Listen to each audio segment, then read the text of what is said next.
This is episode 17 of the A Free Spirit Life podcast.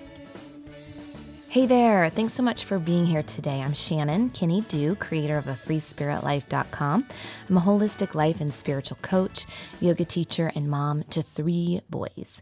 And in today's show, we're going to talk about mindfulness, but in particular, I want to share 2 helpful tips on how you can bring more presence into your crazy, chaotic daily life using the practice of mindful listening and mindful eating. We'll start the show with a very brief conversation that I have with my 7 and 4-year-old about their interpretation of what mindful eating is. And then I'll talk about mindfulness, but in particular, I'm going to share more about what mindfulness isn't, because I think there are misconceptions about what mindfulness really is. And I think it's helpful to learn what it isn't so that you can really look at your life and see how you're being mindful already and how it can help you be more available, be more deeply connected to the people in your life and the experiences that you're going through, not just the good ones, but the challenging ones too. How can we be more available and present in our daily life? That's what we're going to focus on today. If you have not listened to my past episodes, in episode 12, we talk more specifically about the definition of mindfulness and how it's a pathway toward more peace and contentment. And in episode 8, I share more about mindful breathing and give you some really great exercises to practice mindful breathing as a way to bring more relaxation and stress reduction into your life. So you might want to go back and listen to those episodes. And let's go ahead and dive into this conversation with my kids, and then we'll get right into the content today. What do you know about mindful eating? You savor your food and eat it slowly. Savoring and eating slowly. Ooh, what does it feel like when you eat like that? It tastes delicious. And Really? you actually get to taste it. But when you eat fast, you can't even taste anything. Oh, that's cool that you noticed that. I noticed that too. If I am doing something at the same time that I'm eating, sometimes you don't even realize you're eating. When do you savor your food? When it's really yummy. When it's really yummy? What? When it's really yummy, I savor it. And it's small, and I just savor it chocolate or something. Oh, yeah, like if it's small and then you chocolate or something. I have a question for you, Grayson. I need to hold this for a minute. It's making too much noise on the microphone. Last night when you were in bed, you were asking for an apple. How come when you go to sleep every night, you want an apple? Because I'm hungry. You feel hungry when you go to bed? Uh-huh. And so last night, when you got an apple, you were staying up a little later than usual. And do you remember what you said to me? What? When you were eating it? What? You said, I have to eat slow, Mom. I'm savoring it. Do you remember that? Yeah. So what does mindful eating mean to you, Grayson? It means... Here, come up closer to the microphone. It means that you're savoring and you love the food I eat. Yeah, you love the food that you eat. When else do you guys think you practice mindfulness? When you do something, you just do one thing. Oh, so when would that be in your life? When you just do one thing at a time? When you're singing, Singing, that's cool. when you're painting, Painting, well, when you're doing art. you could do 2 things, like you could listen to music and paint. Mm-hmm. Do you notice when you're eating quickly and not chewing your food versus when you are savoring it, what the difference is? So when you're eating fast, like, then you don't even taste it. Uh-huh. But if you eat slow, it's like this. Take a bite and you taste the deliciousness, and it's so good you want to take another bite. Oh, does it make your food taste more delicious? Yeah. So I love the interpretation of mindfulness and mindful eating from a child's perspective. And it was so funny the other night. My 4-year-old really does ask for an apple every time he goes to bed, and it's become kind of a habit that I'm trying to break. But this particular night, it was late. I realized he really probably was super hungry because he had a super physical day. We were swimming all day and kayaking and floating and dancing and he was, over the top. And when he's busy having fun, he doesn't want to stop and eat. So I thought, yeah, he probably is hungry and he's flopping and turning and it was getting late and I just wanted him to go to sleep. So I got him his little slice of apple. And I lie down with him. It's dark. He's in his bed and you can just hear him chewing. And it was a little slice of apple, but he's chewing and chewing and chewing. And finally, I'm like, Grayson, what are you doing? Finish that apple. And with the sweetest voice, he just says, Mom, but I'm savoring it. And I thought, oh my gosh, okay, my practice in mindfulness is like coming to bite me in the butt right now. He will not go to sleep. But I thought how precious that in that moment he was either playing me so he could stay up later or he truly was savoring it. And actually, I think that's what he was doing. It was pretty cute. So how often do we just scarf our food down, right? How often do we move so fast in our life, especially if you're a parent and you've got to get your kids places and you got to take care of other people's needs? We tend to get into this, I call it busy mom mode, where we're just like checking off the list and we're making lunches and we're, washing the dishes and we're getting out the door for work and we're checking off the list. And we realize that our children are trying to get our attention. They're there. They have something to share. And not to say that we can't do our other things, not to say that we have to stop in every moment, because otherwise it's true, especially with young children, they would stop you constantly and nothing would get done, right? But there is a way that we can practice being a little more intentional, a little slow in our movements, to pause, to pay attention when someone is speaking to us, to stop what we're doing and look them in the eyes and be available, be open. It makes for a deeper connection with the people that you're spending time with.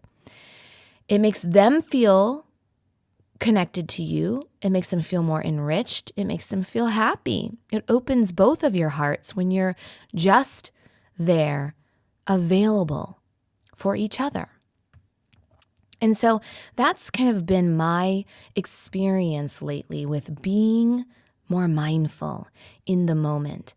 To me, mindfulness is about paying attention with a sense of curiosity, with kindness, with compassion. It's about being available and accepting whatever is going on in this moment without trying to run from it, without trying to numb from it, but simply being here, experiencing it with non-judgment, with acceptance, with loving kindness. So what I want to talk about is what mindfulness isn't. And then I will share 2 simple practices that you can start today that take just a couple of minutes to practice mindful listening and mindful eating, and it will start to change your life. What I have noticed, even over the past couple of weeks in the Live Freely Circle, my online membership, we are focusing on mindfulness this month, and we are particularly practicing mindful eating. And so I've been paying more attention to it because we're doing it together as a group.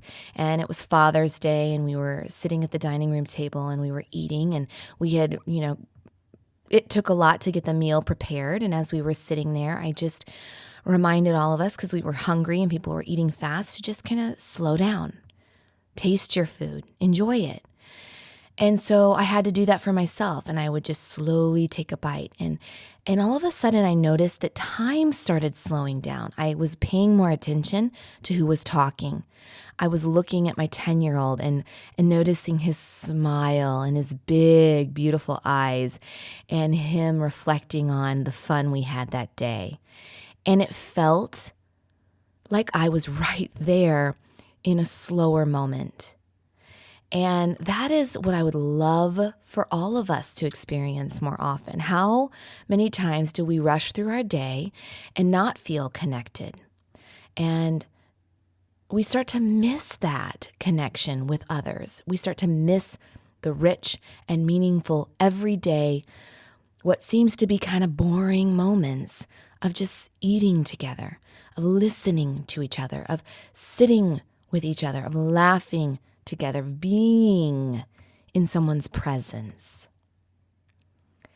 So that is why we practice mindfulness, so that we don't miss our life.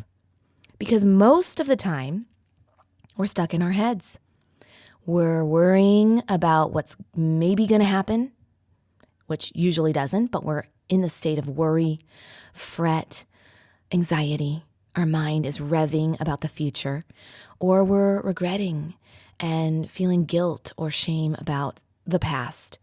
Maybe we're feeling a sense of just sadness that our youth is gone, that life is flashing before our eyes, that our children are older, and where did that time go? And the only thing that we have, as you're listening to my words, the only thing is this moment right here, right now. Not the past, not the present, here.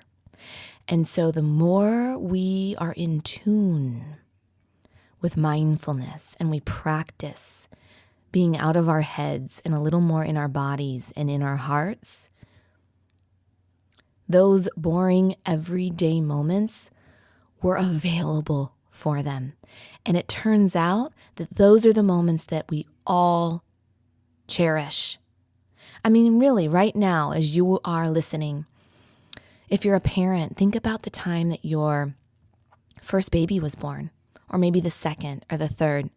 For me, the first is kind of a blur. Well, I actually remember all the details, but I was kind of a zombie for those first 6 months. But what I mean is that smell of a newborn baby, the precious time of just holding and watching a baby drink milk, the time when your child started kindergarten, the time when they hit their first baseball, the time when they graduated from 6th grade, whatever it is, wherever you are in your life. Maybe you're not a parent at all, but there are moments that stand out, and you know that it's really the everyday moments, the baths, the laughter, the dance parties, the bedtime stories, the times of just sitting, connecting, and being together that stand out. And so that's what we want to do, is be more present and available for those moments, for life, for your life. So if mindfulness is about paying attention to the here and now and being more present with a sense of kindness, compassion, and curiosity, then what isn't it? Here's what it is. I'm having a hard time spitting this out. Mindfulness is not a religion. Some people have this misconception that it's religious in some way or spiritual in some way. And really, mindfulness, although you do hear it often in Buddhism, Buddhists tend to practice it because it's been a part of their tradition for thousands of years. But they didn't invent mindfulness. They just see it as a tool for compassion, for loving kindness, for non-judgment. But it is not a religion. Mindfulness is not shutting off your thoughts. I think this is a big one to remember, because I think it's why some people are resistant to even practicing it, because our minds are so active and they chatter all the time. And so when you remember that mindfulness is not about shutting off your thoughts, it's more about becoming an observer of your thoughts. You know, your mind, the nature of your mind is to think. And so, of course, it's going to think, and it's going to chat, and it's going to judge, and it's going to repeat over and over different thoughts and storylines. And so the practice in mindfulness is about stepping back and remembering that you are not your thoughts, that your thoughts are your thoughts, and your mind's nature is to think. But you, the essence of who you are, it's not your thoughts. And that is so freeing, because if you continue to repeat thoughts like, oh, God, I suck at this. I'm not any good at that. I'll never be as wealthy as him. Can't do what she's doing. I have no talent. Whatever it is, those storylines that we tend to repeat, sometimes we don't even know we're repeating them. That's not who you are. And when you start to become an observer of your thoughts, you step back and watch the thoughts flow, you realize that you can think a new thought, that those thoughts are habits, that those thoughts can define your outlook in life. And so you can start to change those thoughts. But mindfulness is not about shutting them off. And so remember that as you practice sitting in presence, it's okay to think. Your thoughts might chat at you. Your thoughts might say, this is stupid. This is a waste of time. Why are you doing this? Why are you chewing an apple so slow? Why are you doing this? It's just to chew the apple and eat it. Let's get on with life. We got stuff to do, right? And that's probably what's going to happen as you continue to practice even mindful eating, doing one thing at a time, savoring your food. But simply observe it with kindness, with curiosity. Oh, wow, isn't that interesting? As I'm chewing this apple, I'm just trying to be present, and my mind is revving and revving and revving. Isn't that interesting? I have a hard time not thinking. Isn't that interesting? And look at it with curiosity rather than judgment or frustration. That's going to help you a lot as you practice mindfulness. Remember, it's not about shutting off your thoughts. It's about observing them. And mindfulness is not about escaping reality. It truly is a practice in being in the moment without a lot of regret, without a lot of worry, without a lot of control, without anticipation or expectations. It's just paying attention, watching what's happening, watching what's unfolding right there before you. It's also not about just being happy all the time.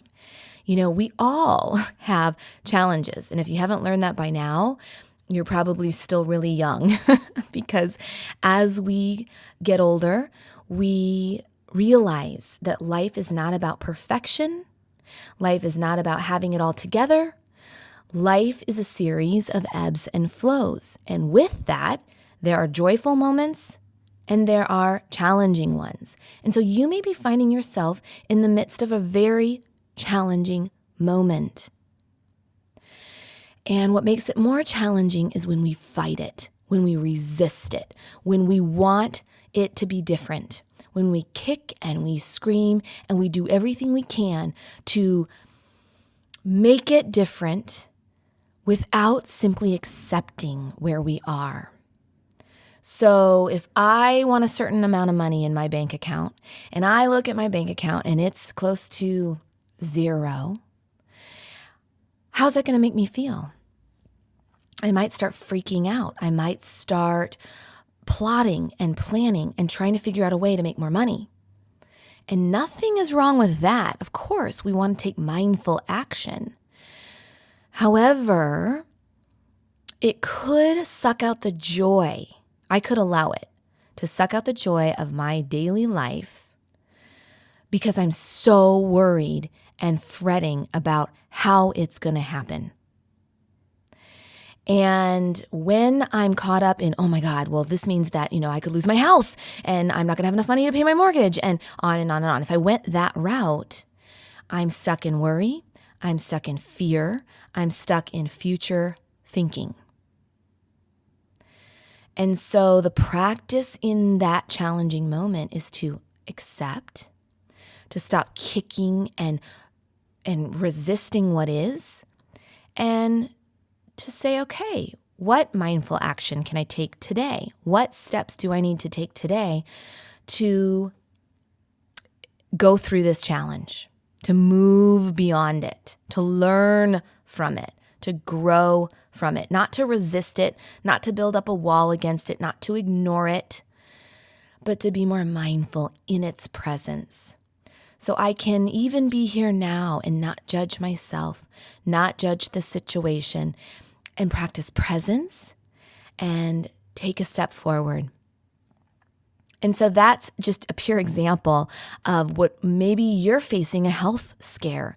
Maybe you're facing a midlife crisis kind of situation where you're like, what the heck? Where's my life?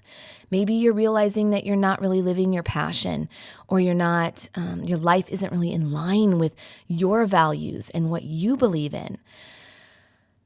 These are the times to be extra kind to yourself. These are the times to practice loving kindness and compassion and to say, you know what? Here's where I'm at. Maybe it's not where I thought I'd be. Maybe it's not where I wish I could be. Man, I crave to have a different life. But instead of kicking and screaming and fighting and ignoring, sit with it. Be here. Accept where you are in your life right here, right now. And remember that everything that we're experiencing, it's kind of like our curriculum. This is our life. We're here to learn. Your life is like a school. And so you're wanting to be present for the curriculum, whether it's, your favorite subject. For me, it would be art or reading or language arts, or if it's your worst subject, if I had to sit through like biology or something for me. But I have to get through it. I have to experience all the curriculums, the fun parts of life and the harder times. So look at that in your life as you think about why you would want to try to be more mindful, to practice mindfulness. So I'm going to share 2 simple practices you can start today to be a little more mindful.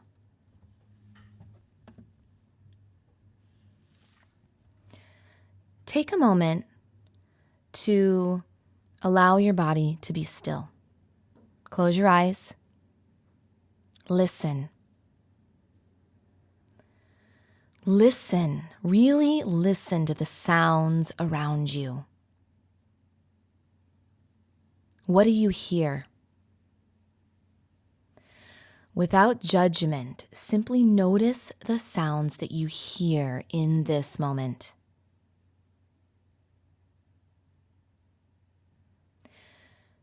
Now take a moment to listen to the quiet underneath the sound. With your eyes still closed, maybe do a deep inhale and then exhale. You can even softly smile. Can you hear the quiet underneath the sound? Stay here for just a moment and listen.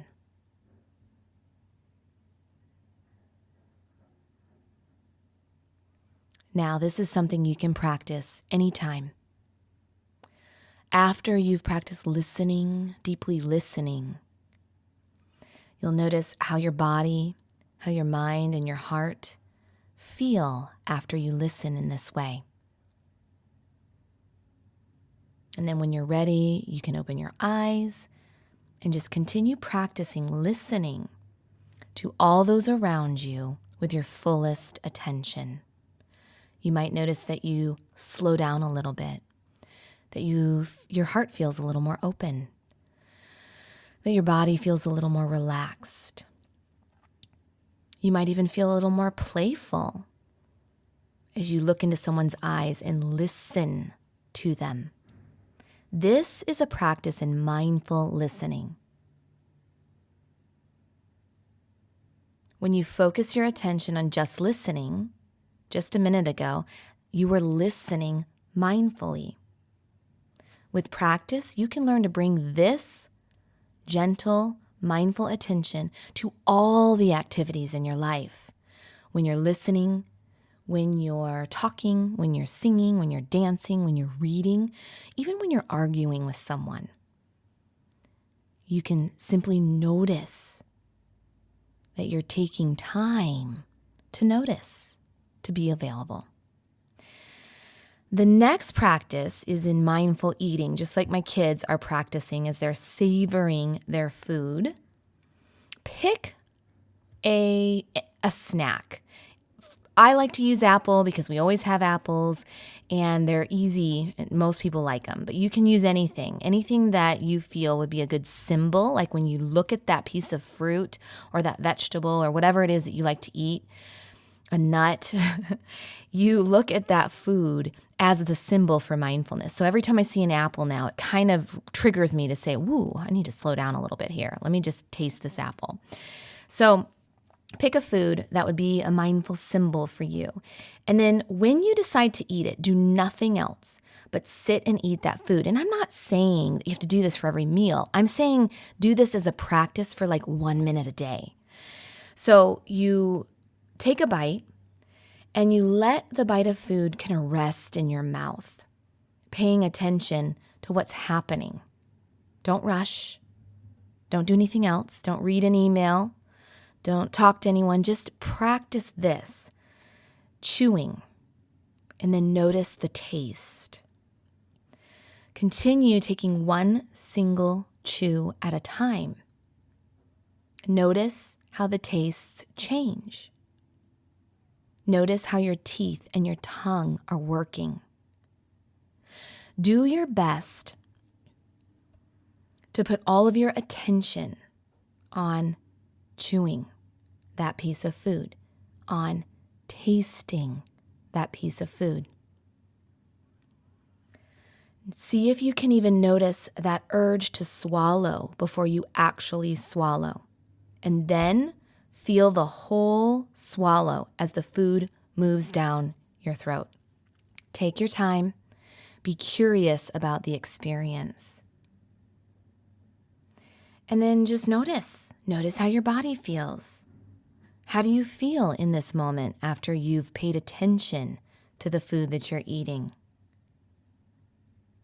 Now, eating this way, of course, is going to take a lot longer, and I'm not suggesting that you eat your entire meal this slowly, but I bet if you practice 1 minute a day of mindful eating, you will start to recognize that you can move a little bit slower, that you can snap out of fast mom mode or check off the list, whatever you're doing kind of person mode, that rushing that you do where you're not fully present or attentive to the people in your life, to the experiences in your life.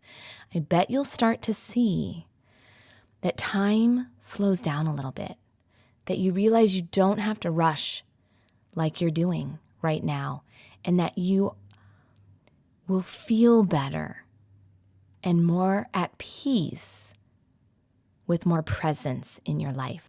Mindful eating, mindful listening, it's all a practice in being more present. So I hope that you can savor a moment in your day today. I hope you can savor your life, because this is the only life that you have. Right here, right now is the only moment that we have. And so enjoy it mindfully.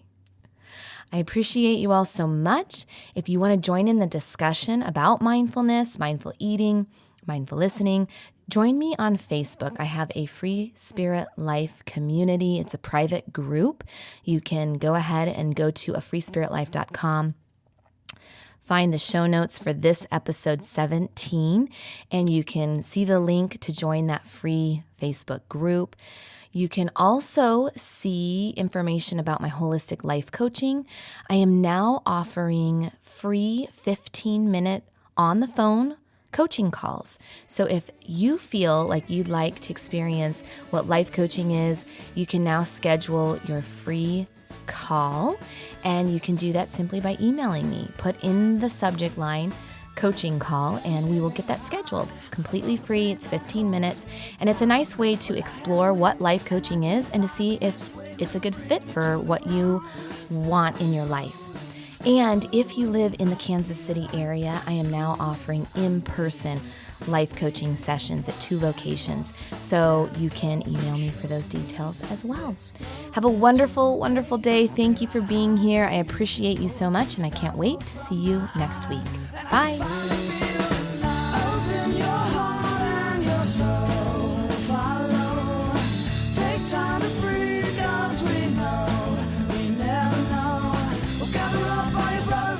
Tell your mom, tell your dad that you love them and miss them, 'cause tomorrow